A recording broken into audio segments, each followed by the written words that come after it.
I got the horse right here. The name is Paul Revere. Hello, racing fans, and welcome back to another edition of Handicappers Corner, brought to you by the Derby Bar and Grill. I'm Mike Heads, along with Drew Forster. We're going to go through the Saturday, July the 22nd races at Hastings. We've kind of flip-flopped things this weekend. Yep. We have 8 races on Saturday, 7 on the Sunday, the 23rd. And because of the Dayton Cup, one of our bigger days of the year at Hastings. Great crowds last weekend for the Wiener Dogs. For the Wiener. That was well attended. Like packed. Both days, it was packed there, and it was nice to see. There's a lot of people in attendance. Good live handle, and beautiful days. Excellent. Good races, competitive races, and looks to be some competitive ones this weekend as well. As Mike mentioned, 8 on Saturday, 7 on Sunday. Let's jump right into the 8. Okay. Start off with a $4,000 claimant event for fillies and mares going 6.5 furlongs. So first race, 6 horses in here. We landed on the same horses, Mike. I think different order. I put SL Express on top. I thought a good race behind Zanita Rose last time. Should be some gas in here with Bullet and Dossalina, hoping she can press her a little bit and set it up for SL Express. I got her on top of Holy Force out of the Craig McPherson barn, lead rider Richard Hamill aboard. They're always dangerous together. This one drops from 16 down to 4. She should be tougher in this event. And I have Dossalina, who ran her best race in some time last time. Got caught by a very tough Shayla's Rose. Another one I could see winning. I couldn't decide between those 3. I went 4, 2, 6. I could see them in any order. I'll have all 3 on my pick 4 tickets. Yeah, as you mentioned, we have the same numbers. I'm going to put Dossalina on top. I could see her winning. I was pretty impressed with the way she hasn't shown a lot in some of her races, and she did last time though. Yeah. She chased a decent pace. Shayla's Rose, who's a pretty nice filly, even at the $4,000 range. You know, Dossalina obviously is a better resume than Shayla's Rose, but still, Shayla's Rose is pretty salty on the bottom when she's on her game. And Dossalina ran a big race. I think she just tipped her hand that she's ready for another good effort. Holy Force I put in for second. Anytime you see a horse dropping from 16 to 4, the alarm bells are going off. What's going on? What happened? There's no 8,062, or 8 to 4, and they've decided they don't want this filly anymore, and or this mare. But we'll see. But still, she's got to prove she can win here. And I put the 4-horse SL Express, another one, claim for 62, resurfaces for 4. Once again, alarm bells, and obviously they were dropping, and the horse did not win. Lost, to Zanita Rose, who came back to lose for 4. These horses are interchangeable, but I like Dossalina. I thought the horse ran a huge race last time. I think she's sitting on a win. 6-2-4 for me in the Saturday open. On to race number 2. Maiden $25,000 claimers, 3-year-olds and upwards. Colts and Geldings going 6.5 furlongs. I went to the 4 Fedosov. Not really a clever pick here. Looks like the horse to beat. Blinkers on. I just think the class drop's going to help. And the blinkers are neither here nor there, but obviously worked in blinkers and worked quite stylishly. I think he's pretty live in here. He probably can get the lead. There's no speed in the race other than maybe, King Blue on the inside with blinkers on also. Actually, 3 of them. Timber King's adding blinkers as well. Yeah. Half the field is adding blinkers, but Fedosov might have the best speed and the most talent. He's your horse to beat. Timber King, I put for second. I put Master Ewan for second. Good runner-up effort to Fire Boss last time. The fractions were slow, sat second, and just couldn't run him down. And the 5 Timber King, maybe the blinkers will get him a little more interested early, and he's had a lot of chances though, and he was a no-threat 4th, but once again, it was because of the fractions. He came from off the pace. There was no pace early. 2 races in a row, he's had nothing to run at. And unfortunately, it looks like it's going to happen again. It's going to be tough for him maybe to win it, but Enrique Gonzalez jumps on board. I went 4, 3, 5. I got the same horses. I like Fedosov on top. I've liked him all along. I think this colt has some talent. He's run some good races, and that little drop down to 25 should help him get to the wire. I got him on top. I put Timber King in the second spot. I think blinkers on is going to help him hopefully be a little bit more forwardly placed. As you mentioned, his last 2 races for 25. Because he doesn't have a move. He's had nothing to run against, or nothing to run into his last 2 races. So hopefully with blinkers on, he is a little bit more forwardly placed. I got him in the second spot, Master Ewan. Another one that ran a really good race behind Fireballs last time. He figures to be in the mix here as well. I got 4, 5, and 3, same numbers as Mike. On to the 3rd, Maiden Special Weight. Now this is a tough one. Maiden Special Weight for 2-year-old fillies. Field of 10 here. I went to the 6 Astarte out of the Phil Hall barn. I thought a very good race behind My Aunt Mo last time. Then her next race, she runs into Take the High Road, who ran away and hit from him. He won by 6. She only gets beat a length and a quarter for second behind European, who came back to run 3rd in the boys' stake the other day. So I think a start here in a maiden special weight against just fillies. She's daughter of Street Sense. She's well bred for Peter Reddicup. I think she's live in our put a start. On top of Little Bones, the Greg Tracy runners in here. I think this one has shown that it has a fair bit of talent. I like the fact that David Lopez takes the call. Got Little Bones in the second spot. And I put Crafty Memory for Dave Forster and Cameron Hill. A nice well-bred daughter, Misremembered. He's a nice stallion. Yeah, nice stallion. Candy Ride He was stallion. a horse of Baffert's. That was I think he won the Santa Anita Gold Cup, or he won one of the big ones. He was a better sprinter, but Misremembered could run long as well. Yeah, so well-bred daughter of Misremembered. Threw her in the third spot. Paid $17,000 for him down in Washington. 6, 7, and 2 for me. Well, that's good. We have 3 different horses. I know. Well, in a race like this, that doesn't surprise me in a race like this. I didn't like any of the horses that have started. I was just immediately started to look for first-time starters, and Allotment, Astarte, both have had chances, but they, I don't know, the horse ran fourth. It was just fourth. There was only 5 horses. Beat 1 horse. Yeah. I mean, whatever way you wish to look at it, still, I know his competition was, or her competition was considerably tougher. I went to the 9 Essie Rose, been pretty impressed with her morning trials. Richard Hamill rides for Mike Anderson, goes on the Lasix program. Good minute and 4/5 work, 3 works back. She's had a lot of 5/8s, and just one that was never intending on running 3.5, and I like that. That's why sometimes I would rather play the horses that have just been prepped and pointed for 6 furlong races rather than play the horses that have had a little experience going 3.5, that were more prepped maybe to go 3.5. And now they're just, because the 3.5s don't go as often, they're going to try 6. But I like Essie Rose. I think this horse will overcome her lofty odds and be a bit of a force for the Todd Mountain Thoroughbreds and Mike Anderson, as I mentioned. I'll put the 1 horse, Sonoma, who is obviously cleverly named, Sonoma, out of the mare Napa. Napa, yeah. Merlot, some wine drinkers in the... I have to, Merlot and Chianti, of course. And the works are nice. Broodmare. I've seen her in the morning. She's a big, tall filly. She's huge, and definitely one you wouldn't have wanted going 3.5 furlongs. But it is at least about 6 furlongs, which is good. Which is part almost 6.5 actually. Yeah. The about 6 furlong race. But Sonoma's got some nice work. She can run. She certainly has looked the part. Emilio Perez rides. I put the 4 horse Raider, who's a daughter of Stefanotis out of the stakes-winning dam Montero. Who also have Handsome Chef running this weekend. Rico Walcott named to ride. It's pretty nice work. It actually looks like outworked, maybe Little Bones, but I don't know if they did work together. I'd have to check that out. But Raider certainly looked like she's been doing things right in the mornings for Greg Tracy, who's always alive with his 2-year-olds. Yeah. But a very good race. This is a good race. Good, nice field of 10. They're all prepping to see who can get in the stakes race on August the 7th on BC Day, and they're getting a good race into them. I went 9, 1, and 4 in a real tough one. On to the 4th race. Got some $35,000 optional 3-year-old claiming 3-year-old fillies going 6.5 furlongs. The Phil Hall definitely has he's got half the field in here, but he's got a big edge with Jazz Lady and Spirit Bay. I took Jazz Lady. Yeah. Speed will make her dangerous. She did run into Dazzlin' Dawn last time. Not too many horses. No one's getting the better of Dazzlin' Dawn this year. No. So Jazz Lady. Yeah, getting away from her is definitely to her advantage here. And there's no speed in the race. I just see her getting a pretty easy lead. Classic Statement and Eco Charge have a little bit of speed, but they don't really send hard. No. Jazz Lady's going to get the lead. In light with Apprentice Lenny Cicheran, and I think this horse is the one to beat. Phil's other runner, Spirit Bay with Kieran Kellawan. A good 3rd place run in Seattle. No races were filling here, so Phil didn't want to run the stake here, so shipped her off to Emerald Downs, and I thought she'd give a good account of herself. Probably her best race of the year, and I think she might be coming around. I put the 4 horse Eco Charge for Cindy Krasner in for 3rd. Thought a pretty good effort on the inside last time. Battle on the pace. Wasn't really a front runner's track. The closers did quite well that day. Good luck to you. Came from way off the pace to win. So did Babies. Babies got track around 3rd in the last 3-year-old filly stake race. Was the runner-up that day. So Eco Charge is definitely in with a chance as well. I left Good Luck to You out. I left Classic Statement out. And Is It Cold?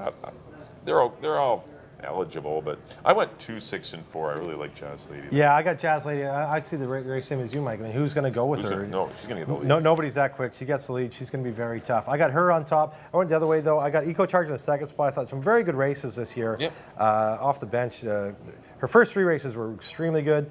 maybe just, regress a little bit, pressed a decent pace last time and fade a little bit. I could see her laying off it a little bit under Ruben Lara today and hopefully get the second spot. And I put Spirit Bay, another Phil Hall horse in the third spot. I mean, you mentioned coming off a good race in Seattle. I went 2, 4, and 6.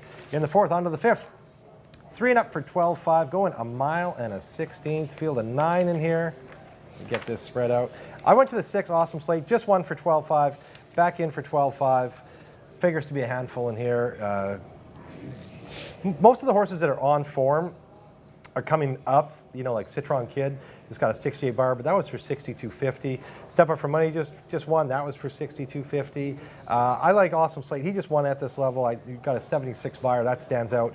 Got him on top. Of the one, Rebus. Rebus, a good race last time. He'd been off for a while, hadn't ran for about 6-7 weeks, and only got beat 3.5 behind after the conflict. Born at the Track, Burnham, those are some decent horses. Now that little drop down to 12.5 should make him tough in here. Got him in the second spot, and went to the outside to the 9, Corky's Luck. Now with the Craig McPherson barn. Only got beat 3 by Colterbury, Dashing Dawn. The odds are good. That was a tough 25, and in for 12.5. As Richard Hamill, that's not going to hurt his chances either. 6, 1, and 9 for me. Yeah, I like the one Rebus. I really think this horse is going to run a big race. This horse wants to route. Yeah, this is his first opportunity to route. His best races last year were going 1 mile and 16. All 3 of his wins have come at this distance. Yeah, he's a good speed horse that can carry his speed 1 mile and a 16th. There's not a lot of pace in here. Maybe Prince Hotel if he breaks. Other than that, there's just no speed in here at all. Rebus has got to get the lead. He's like right up there in some fast fraction sprinting, so he's got to get the lead in here. I think he's the horse to beat. I agree with Awesome Slate. I mean, the horse did get a perfect setup last time. Who was it? Never a Doubt and Bluegrass Pride went some crazy fractions, and Awesome Slate was just sitting there lying in wait and ended up get in the garden spot and ended up winning barely, but still. Obviously, they don't get aggressive with him. They run him right back for the 12.5. He's obviously the horse to beat, but I think Rebus can beat him. And I put this 4-horse Citron Kid in for third. He's a horse that can win up this high, I think, and looked pretty good winning last time. He was also the beneficiary of a very quick, early, and contested pace. I went 1, 6, and 4. I think those are your horses, but I can see Corky's Luck being in the mix as well. Anyway, 1, 6, and 4 for me, and the fifth, which is kick off your late pick 4 on to race number 6. Got some maiden $4,000 fillies and mares here, going 6 1/2 furlongs.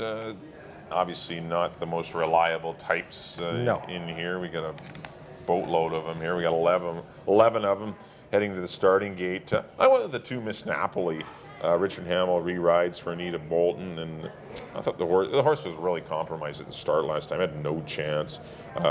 Still managed to rally to be fourth behind Such a Bargain, and her prior races were good enough, I think, to beat a lot of these. That was that race where it was Such a Bargain out front, and then everybody was like, it looked like she was being chased by a group of them coming for home. They were wide across the track, and Miss Napoli got the worst of it. She was 6 or 7 wide. And that's why I kind of think with a better being, hopefully she gets a better being, and she's also do it. But I think she can turn the tables on Swagger Cat and Halloween Queen, who both finished in front of her. And those are the 3 I like. I went 2, 5, and 4. They're all coming out of the same race. I didn't really want anyone out of that so-quick Prettier Than You race. And I've left Payment Plan out, who also came out of that race. I just wasn't a big fan of that particular dash. I went 2, 5, and 4. I went with Halloween Queen. I like this filly. She's run, there are 2 races this year are very good. Good second line, Discreet Country in her first race. She got a 42 bar that day. If she can go back to that, I think she wins this. Even last time, she only got beat a length and 3/4 in that same race. That's Such a Bargain race. But that was only her second start of the year. A few of these fillies, like Swagger Cat, was making her 4th start of the year. These other fillies had a little more seasoning, and she had missed some races because she's been bad in the paddock, bad at the gate. Last time she was good, so I'm hoping that she moves forward into her 3rd start of the year. I got Halloween Queen on top of Oh So Quick. Glenn Todd batting 24% right now. Adds blinkers, which I think is going to help her. She got a little ways out of it last time. I'm hoping that David Lopez can get her laying a little bit closer today, and that could serve her well. And I put Swagger Cat, who was right there with Halloween Queen last time, in the 3rd spot. 5, 7, and 4 for me in the 6th. On to the 7th. 3 and up, $8,000 claimant event. Non-2, non-3. Non-3. I mean, we got a field at 10, some big fields this weekend. I went to the 2 Great Promise, a good second behind PS Diamond Cutter last time at the 16,000 non-3 level. Now he's in for 8. He cuts his price in half. That's a logical, place to go. Got beat for 16. Could have went back for 16 instead. They go down to 8, and that's going to make him extremely tough in here. I got Great Promise on top of the 8. We Found Gold. Just got beat 2 starts ago. His first time going a mile and 16th. Pressing the pace the whole way under Jose Asensio. Just got beat by Santa Fe Trail.